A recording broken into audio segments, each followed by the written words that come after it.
નમસ્કાર વિદ્યાર્થી મિત્રો, જય શ્રી રામ. તમારા બધાનું સ્વાગત છે મારી યુટ્યુબ ચેનલ નર્સિંગ એજ્યુકેશનમાં. તો એનાટોમી એન્ડ ફિઝિયોલોજીની IMP BSc nursing, GNM nursing and ANM નર્સિંગના સ્ટુડન્ટ્સો માટે આઈએમપી આવી ગઈ છે. તો એમાં એક્ઝામ નજીક આવી રહી છે.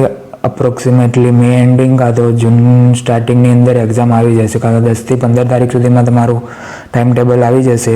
તો એમાં જીએનએમ નર્સિંગ, એએનએમ નર્સિંગ અને બીએસસી નર્સિંગના સ્ટુડન્ટ્સો માટે કોઈપણ પ્રકારની ચિંતા કરવાની જરૂર નથી. તો વિડીયોના એન્ડ સુધી બન્યા રહેજો. જય શ્રી રામ. તો વિદ્યાર્થી મિત્રો, ચાલો શરૂ કરીએ. તો એમાં સૌપ્રથમ આવશે cell structure and cell division. Cell structure 5 માર્ક્સની અંદર એનાટોમીમાં આવશે. એમાં તમારે nucleus, chromosome, cytoplasm, mitochondria, lysosome, જે પણ સેલ સ્ટ્રક્ચરની અંદર જે કોઈ પણ પાર્ટ્સ હોય એનું તમારે ફૂલ્લી ડિસ્ક્રિપ્શન આપવાનું. એ 5 માર્ક્સની અંદર પૂછાશે. એના પછી આવશે સેલ ડિવિઝન. એમાં mitosis, G1, S and G2 phase 4 સ્ટેજની અંદર સેલ ડિવિઝન થાય. એ તમારે ડિસ્ક્રિપ્શન આપવાનું રહેશે. 5 માર્ક્સની અંદર પૂછાશે એનાટોમીમાં. Cell structure and cell division. Next છે વિદ્યાર્થી મિત્રો બ્લડ ફંક્શન. કાં તો 5 માર્ક્સની અંદર પૂછાઈ શકે, કાં તો 2 માર્ક્સની અંદર. Most IMP question. એના પછી આવશે composition of blood. Composition of બ્લડની અંદર બ્લડની જે પ્રોપર્ટીઝ હોય એ લખવાની તમારે. એ પણ આઈએમપી છે. એમાં colour, pH, temperature, RBC, WBC and plasma એના વિશેનું તમારે ડિસ્ક્રિપ્શન આપવાનું રહેશે. એન્ડ કમ્પોઝિશન ઓફ બ્લડ છે એનો ઓવરવ્યૂ ચાર્ટ શોર્ટ્સની અંદર આવશે. એ બધાની ડિસ્ક્રિપ્શન બોક્સમાં લિંક્સ આવશે, તો તમે એ પણ જોઈ લેજો. જે બ્લડનું આખું સ્ટ્રક્ચર ઓવરવ્યૂ તમે એક વખત એ ટોપિક જોશો તો તમારું આખું બ્લડ ક્લિયર થઈ જશે. નેક્સ્ટ છે ક્લોટિંગ મિકેનિઝમ અથવા મિકેનિઝમ ઓફ કોઆગ્યુલેશન એન્ડ હિમોસ્ટેસિસ. તો એક્ઝામિનર ટ્રિકી ક્વેશ્ચન કાઢવા માટે તમને પૂછી શકે કે ક્લોટિંગ મિકેનિઝમ અથવા મિકેનિઝમ ઓફ કોઆગ્યુલેશન. તો અમુક સ્ટુડન્ટ્સને કન્ફ્યુઝન હોય કે હિમોસ્ટેસિસ આવે તો શું લખવાનું, મિકેનિઝમ ઓફ કોઆગ્યુલેશન આવે તો શું લખવાનું. તો વિદ્યાર્થી મિત્રો, એમાં ગભરાવાની જરૂર નથી. રુધિર ગંઠાવાની પ્રક્રિયા, clotting mechanism, mechanism of coagulation and haemostasis, ત્રણનો મતલબ એક જ થાય. તો એમાં આવશે vascular spasm, platelet plug formation and blood clotting. આ 3 વેની અંદર ક્લોટિંગ મિકેનિઝમ થાય તો એ તમારે કરી દેવાનો. એ પણ આઈએમપી ક્વેશ્ચન છે. તો બ્લડની અંદર total blood function, composition of blood, clotting mechanism. બ્લડના આ ટોટલી 3 ક્વેશ્ચન ફિઝિયોલોજીની અંદર આવશે.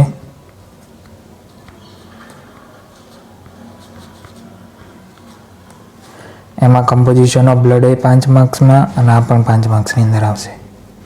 નેક્સ્ટ છે કાર્ડિયાક સિસ્ટમ. એમાં હાર્ટનું સ્ટ્રક્ચર મોસ્ટ આઈએમપી.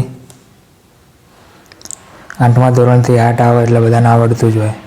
તો અમુક સ્ટુડન્ટના હાર્ટનું સ્ટ્રક્ચર દોરતા નહીં આવડતું હતું.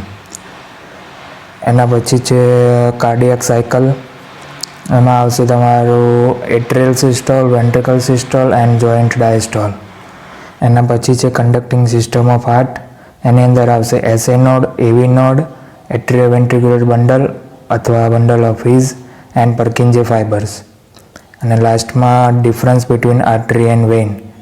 એ રીતે તમારા શોર્ટ્સની અંદર આવશે, તો એ તમારે જોઈ લેવાનું. આર્ટરી અને વેઇન, ધમની અને શિરાનો તફાવત. હાર્ટનું સ્ટ્રક્ચર 5 માર્ક્સની અંદર. કાર્ડિયાક સાયકલ નાનું જ છે, તો 5 અથવા 2ની અંદર પૂછાઈ શકે. એના પછી કન્ડક્ટિંગ સિસ્ટમ ઓફ હાર્ટ એ પણ 5 અથવા 2 માર્ક્સની અંદર પૂછાઈ શકે. આ ફાઇનલ 2 માર્ક્સની અંદર. આર્ટરી અને વેઇનનો તફાવત અમુક વખત પૂછતા હોય છે, તો એ તમારે કરી દેવાનું. હાર્ટનું સ્ટ્રક્ચર 5 માર્ક્સ એનાટોમીમાં. Cardiac cycle, conducting system of heart and difference between artery and veins. આ 3 ક્વેશ્ચન ફિઝિયોલોજીની અંદર આવશે. નેક્સ્ટ છે વિદ્યાર્થી મિત્રો respiratory system. Mechanics of breathing અથવા સાયકલ ઓફ રેસ્પિરેશન. આ બંને રીતે ક્વેશ્ચન પૂછાતા હોય છે. એક્ઝામની અંદર. એમાં mechanics of breathing and cycle of respiration 5 માર્ક્સની અંદર મોસ્ટ આઈએમપી ક્વેશ્ચન. એના પછી સ્ટ્રક્ચર ઓફ લંગ્સ 5 માર્ક્સમાં. Anatomy and trachea and larynx એ ઓપ્શનલ તમારે નહીં કરો તો પણ ચાલશે, પણ એક વખત ખાલી તમારે ક્વેશ્ચન જોઈ લેવાનું. ટ્રેકિયા એન્ડ લેરિંગ્સ એ બંને 5 માર્ક્સમાં શક્યતા કરી. મારા મત પ્રમાણે તો નહીં જ પૂછાય, પણ તોય તમારે એક વખત જોઈ લેવાનું કે ટ્રેકિયા અને લેરિંગ્સમાં શું આવે. Okay, mechanics of breathing most IMP and structure of lungs. એના પછી નેક્સ્ટ છે ડાયજેસ્ટિવ સિસ્ટમ. એમાં સ્ટમક મોસ્ટ આઈએમપી 5 માર્ક્સની અંદર. સ્ટ્રક્ચર દોરવાનું અને એનું ડિસ્ક્રિપ્શન આપવાનું. ફંક્શન ઓફ લીવર એન્ડ એનું સ્ટ્રક્ચર. લીવરનું સ્ટ્રક્ચર દોરવાનું, એનું ડિસ્ક્રિપ્શન આપવાનું અને એના પછી એના ફંક્શન લખવાના 5 માર્ક્સની અંદર. એના પછી સ્મોલ ઇન્ટેસ્ટાઇન. સ્મોલ ઇન્ટેસ્ટાઇન આખું ના પૂછાય. List out the parts of small intestine. એની અંદર આવે ડ્યુડિનમ, જેચ્યુનમ એન્ડ ઇલિયમ એ 3 પાર્ટ્સ લખી દેવાના અને એનું ડિસ્ક્રિપ્શન આપી દેવાનું 2 માર્ક્સની અંદર.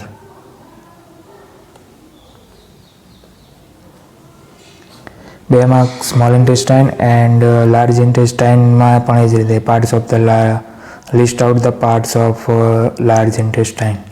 એમાં સિકમ, કોલન અને રેક્ટમ. કોલનની અંદર ascending colon, descending colon and transverse colon. આ રીતે ક્વેશ્ચન 2 માર્ક્સમાં લિસ્ટ આઉટ ધ પાર્ટ્સ એ રીતે પૂછાતા હોય તેનું લિસ્ટ આઉટ કરવાનું અને એનું ડિસ્ક્રિપ્શન આપવાનું. 2 માર્ક્સના ક્વેશ્ચનની અંદર તમારે 2 પત્તા તો ઇનફ 2 પત્તા તો ભરવા જ પડે. 5 માર્ક્સની અંદર 4 થી 5. એનાટોમી એન્ડ ફિઝિયોલોજીમાં તો જેટલું આવતું હોય એટલું જ તમે લખી શકો. એમાં તમે ગપ્પા મારી શકો નહીં. ઇવન તમે કોઈ પણ પાર્ટ્સનું સ્ટ્રક્ચર હોય કે એનું ફંક્શન હોય તો ફંક્શનની અંદર તમે સ્ટ્રક્ચર ઉપરથી જે સમજ્યા હોય એના ઉપરથી થોડા ઘણા તમે ગપ્પા મારી શકો, પણ ગપ્પા એવા મારવાના કે સામેવાળાને ખબર ના પડે. અને ઇવન તમે ક્વેશ્ચન અટેન્ડ કર્યો હશે તો પણ તમને 1 માર્ક્સ તો મળી જ જશે. એટલે બહુ લોડ લેવાનો નહીં, બાકી ખમા અને મજા. એમાં બ્રેઇન છે મોસ્ટ આઈએમપી 10 માર્ક્સની અંદર પૂછાશે. બ્રેઇનની અંદર તમારું એનું લોકેશન, એનું ફંક્શન, એના parts forebrain, mid brain and hind brain, lobes of the brain, right and left cerebral hemisphere. આ ટોટલી ડિસ્ક્રિપ્શન તમારે 10 માર્ક્સની અંદર બ્રેઇનનું તમારે આપવું પડશે. કમસે કમ 6 થી 7 પેજ ભરો, ત્યાં 7 માર્ક્સ કે 7.5 જેટલા માર્ક્સ તમારે કવર થઈ જાય. એના પછી આવશે સેરેબ્રમ. તો સેરેબ્રમની અંદર સેરેબ્રમ 2 માર્ક્સની અંદર પૂછાય. અમુક સ્ટુડન્ટ્સને ક્વેરી હોય કે સેરેબ્રમમાં શું આવે, તો સેરેબ્રમમાં એ જ આવે right cerebral hemisphere and left cerebral hemisphere. એના પછી નેક્સ્ટ તમારો ક્વેશ્ચન છે લિસ્ટ આઉટ ક્રેનિયલ નર્વ્સ. તો જે 12 પેર્સ ઓફ ક્રેનિયલ નર્વ્સ છે એનું શોર્ટ ટ્રિક્સ એ ડિસ્ક્રિપ્શનની અંદર એ તમારો શોર્ટ્સ વિડીયોની અંદર આવી જશે. અને CNS એન્ડ PNSનો આખો ટોટલી ઓવરવ્યૂ 10 માર્ક્સ આખો ટોટલી ઓવરવ્યૂ ચાર્ટ એ શોર્ટ્સની અંદર તમારે આવી જશે, તો એ તમારે જોઈ લેવાનું. એના પછી નેક્સ્ટ છે CSF સેરેબ્રોસ્પાઇનલ ફ્લુઇડ 2 માર્ક્સની અંદર. બ્રેઇનની અંદર આવેલું ફ્લુઇડ આ પણ 2 માર્ક્સની અંદર પૂછાઈ શકે. લિસ્ટ આઉટ ક્રેનિયલ નર્વ્સ એ પણ 2 માર્ક્સની અંદર. સ્ટ્રક્ચર ઓફ ન્યુરોન એ પણ 2 માર્ક્સ. સેલ વોલી, ડેન્ડ્રિયટ્સ એન્ડ એક્સોન આ 3 પાર્ટની અંદર ડિવાઇડેડ. ટોટલી 5 ક્વેશ્ચન આની અંદર brain, cerebrum, list out cranial nerves, CSF અને સ્ટ્રક્ચર ઓફ ન્યુરોન. આનો આખો પાઇટ ચાર્ટ આવી જશે ઓવરવ્યૂ શોર્ટ્સની અંદર, તો એ તમારે જોઈ લેવાનો. નેક્સ્ટ છે સ્કેલેટન સિસ્ટમ. એમાં 2 પ્રકારની સ્કેલેટન સિસ્ટમ આવે, axial skeleton system and appendicular skeleton system. તો પહેલાં એનો ઓવરવ્યૂ જોઈ લઈએ. એક્સિયલ સ્કેલેટન સિસ્ટમમાં શું આવે એન્ડ એપેન્ડિક્યુલર સ્કેલેટન સિસ્ટમમાં શું આવે, પછી આપણે ક્વેશ્ચન પર જઈએ. તો એક્સિયલ સ્કેલેટન સિસ્ટમની અંદર skull, vertebral column, thoracic cage, hyoid bone and auditory ossicles આ 5 પ્રકારના બોન્સ ભેગા થઈને એક્સિયલ સ્કેલેટન સિસ્ટમ બનાવો. એના પછી આવે એપેન્ડિક્યુલર સ્કેલેટન સિસ્ટમ. એની અંદર upper limbs, lower limbs, pectoral girdle and pelvic girdle. આ 4 પ્રકારના લોઅર લિમ્સના બોન્સ ભેગા થઈને એપેન્ડિક્યુલર સ્કેલેટન સિસ્ટમ બનાવો. એના પછી સ્કલમાં ક્રેનિયલ બોન્સ એન્ડ ફેશિયલ બોન્સ. ક્રેનિયલ બોન્સની આખી શોર્ટ ટ્રીક છે ફોટોસ્કોપ, અને ફેશિયલ બોનની શોર્ટ ટ્રીક છે વો મેરે મન કો લેકર પલટ ના જાય. એનું આખું ટોટલી ઓવરવ્યૂ પાઈ ચાર્ટ તમારો જે છે એ તમારા શોર્ટ્સની અંદર આવી જશે, તો એ તમારે જોઈ લેવાનો શોર્ટ્સમાં. એના પછી એમાં પણ ક્રેનિયલ બોન્સમાં પણ છે 12, 21, 11, અને ફેશિયલ બોનની અંદર 12, 12, 22, 22. ફેશિયલ બોનમાં 14 બોન્સ અને ક્રેનિયલ બોન્સમાં 8 બોન્સ. ટોટલી સ્કલની અંદર 22 બોન્સ ટોટલી ભેગા થઈને સ્કલ બનાવો. એમાં લિસ્ટ આઉટ જ ક્વેશ્ચન પૂછાય 2 માર્ક્સમાં કે રીતે. લોંગ ક્વેશ્ચન તો આ 3 જ છે મેઇન મોસ્ટ આઈએમપી. એમાં પહેલો ક્વેશ્ચન છે what is joint and types of joint. તો જોઈન્ટ શું છે એ તમારે ડિસ્ક્રિપ્શન આપવાનું 10 માર્ક્સની અંદર આવે.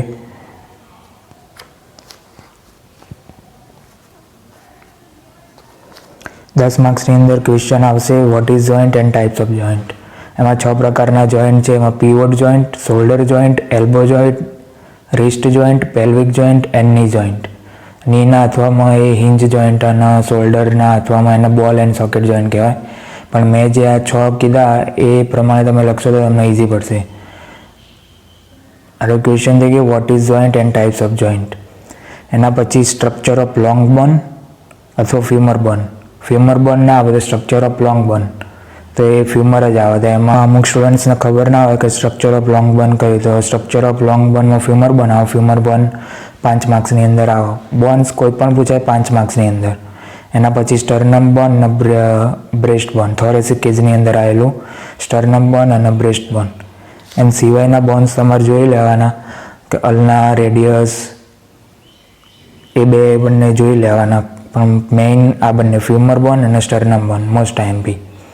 એના પછી એવો ક્વેશ્ચન પૂછાઈ શકે કે structure of the long bone, structure of the longest and largest bone of the upper limb. તો એ ખબર ના હોય કયું આવે, હ્યુમરસ બોન. તો એ હ્યુમરસ બોન 5 માર્ક્સની અંદર એ રીતે પૂછે structure of the longest and largest bone of the upper limb. તો એમાં હ્યુમરસ બોન આવે. તો એ તમારે ટ્રિકી પેપર બનાવવું હોય એક્ઝામિનર તો એ રીતે ક્વેશ્ચન પૂછી શકે, તો એ તમારે જોઈ લેવાનું. આખું સ્કેલેટન સિસ્ટમનો ઓવરવ્યૂ આવી જશે. એક્સીએલમાં કયા આવો list out the cranial bones, તો એ 8. List out the facial bone, એ બધા 2 માર્ક્સના short question. List out the vertebral column, list out the thoracic cage, એ બધા ટોટલી 2 માર્ક્સના ક્વેશ્ચન. તો એનું આખું ઓવરવ્યૂ ચાર્ટ શોર્ટ્સની અંદર આવી જશે, તો એ તમારે જોઈ લેવાનું. નેક્સ્ટ છે યુરિનરી સિસ્ટમ. એમ સ્ટ્રક્ચર ઓફ ધ કિડની, એ 5 માર્ક્સની અંદર આવશે. નેફ્રોન, એ પણ 5 માર્ક્સની અંદર. અથવા નેફ્રોનમાં એવું પૂછી શકાય કે microscopic structure of the kidney. તો એમાં અમુક સ્ટુડન્ટ કિડનીનું લખીને આવે, પણ કિડની ના આવે, નેફ્રોન આવે. અને urine formation and counter current mechanism, એ પણ 5 માર્ક્સની અંદર. આમાંથી 10 માર્ક્સનો એવો ક્વેશ્ચન પૂછાય કે structure of the kidney and for urine formation. આ બંને 10 માર્ક્સની અંદર પૂછાઈ શકે. તમને કિડનીનું સ્ટ્રક્ચર આવડે ને તો નેફ્રોન આવડે, નેફ્રોન આવડે ને તો યુરિન ફોર્મેશન આવડે. એકબીજા ઉપર અલ્ટરનેટિવ અને સેપરેટ ક્વેશ્ચન પૂછે તો સેપરેટ એકલું કિડની 5 માર્ક્સની અંદર. Nephron microscopic structure of the kidney, આ નેફ્રોન તો આવે જ નહીં 5 માર્ક્સની અંદર. અને યુરિન ફોર્મેશન, આ બંનેનું ભેગું કરો microscopic structure of the kidney and urine formation, આ બંને 10 માર્ક્સની અંદર. યુરિન ફોર્મેશન અથવા કાઉન્ટર કરંટ મિકેનિઝમ ના structure of the kidney and list out the urine formation and counter current mechanism, આ બંને ભેગા 10 માર્ક્સની અંદર કાં આ બંને ક્વેશ્ચન. નેફ્રોનનું structure of the kidney and microscopic structure of the kidney 10 માર્ક્સની અંદર. મોટો ક્વેશ્ચન આવશે તો યુરિન ફોર્મેશન તો હશે જ final. Structure of the kidney and list and urine formation 10 માર્ક્સની અંદર. નેફ્રોન સેપરેટ 5 માર્ક્સની અંદર નહીં આવે. સેપરેટ નહીં આવે, અને સ્ટ્રક્ચર ઓફ કિડની સેપરેટ મે બી નહીં આવી શકે. આવશે તો ભેગો 10 માર્ક્સની અંદર structure of kidney and urine formation 10 marks. Next છે એન્ડોક્રાઇન સિસ્ટમ. એમાં પિટ્યુટરી ગ્લેન્ડ અથવા માસ્ટર કંટ્રોલિંગ ગ્લેન્ડ બંને એક જ ક્વેશ્ચન છે 10 માર્ક્સની અંદર, આખું પિટ્યુટરી ગ્લેન્ડ. એમાં anterior pituitary and posterior pituitary gland. Anterior pituitary ગ્લેન્ડની અંદર જેટલા હોર્મોન્સ આવતા હોય એ લિસ્ટ આઉટ કરવાનું, એના વિશે લખવાનું, અને પોસ્ટેરિયર પિટ્યુટરી ગ્લેન્ડની અંદર જે હોર્મોન્સ આવતા હોય એના વિશે લિસ્ટ આઉટ કરવાનું. પિટ્યુટરી ગ્લેન્ડનું ફંક્શન લખવાનું પિટ્યુટરી ગ્લેન્ડના, એટલે 6 થી 7 પત્તા એમ નંબર રહીએ. એના પછી થાઇરોઇડ ગ્લેન્ડ, એ 5 માર્ક્સની અંદર. એન્ડોક્રાઇનમાં ખાલી આ બંને જ, પિટ્યુટરી ગ્લેન્ડ અને થાઇરોઇડ ગ્લેન્ડ. પેનક્રિયાસ ખાલી જોઈ લેવાનું 2 માર્ક્સની અંદર અથવા 5 માર્ક્સની અંદર પૂછાઈ શકે. ઇન્સ્યુલિનનું નિર્માણ કરે પેનક્રિયાસ, સ્વાદુપિંડ, એ જોઈ લેવાનું. Pituitary gland, thyroid and pancreas, only આ 3 જ ક્વેશ્ચન એન્ડોક્રાઇન સિસ્ટમની અંદર. નેક્સ્ટ છે સેન્સરી. એમાં સ્ટ્રક્ચર ઓફ આઈ 5 માર્ક્સની અંદર. સ્ટ્રક્ચર ઓફ ઇયર એ પણ 5 માર્ક્સની અંદર. ફંક્શન ઓફ ધ સ્કિન 2 માર્ક્સની અંદર પણ આવી શકે અને 5 માર્ક્સની અંદર પણ આવી શકે ફિઝિયોલોજીમાં. Structure of ear anatomy and structure of eye anatomy and structure of ear એનાટોમીની અંદર. એમાં સ્ટ્રક્ચર ઓફ આઈમાં વિઝન, આઈનું સ્ટ્રક્ચર તમને આવડશે તો એનું વિઝન ઓફ આઈ 2 માર્ક્સ કાં તો 5 માર્ક્સ.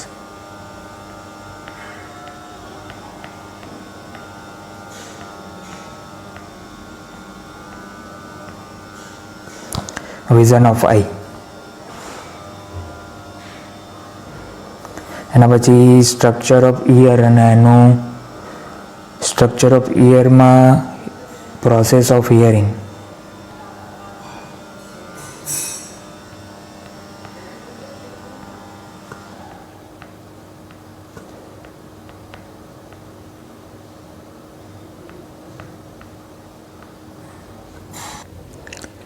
લાસ્ટ છે રિપ્રોડક્ટિવ સિસ્ટમ. એમાં મેન્સ્ટ્રુઅલ સાયકલ ટોટલી આખું 10 માર્ક્સની અંદર.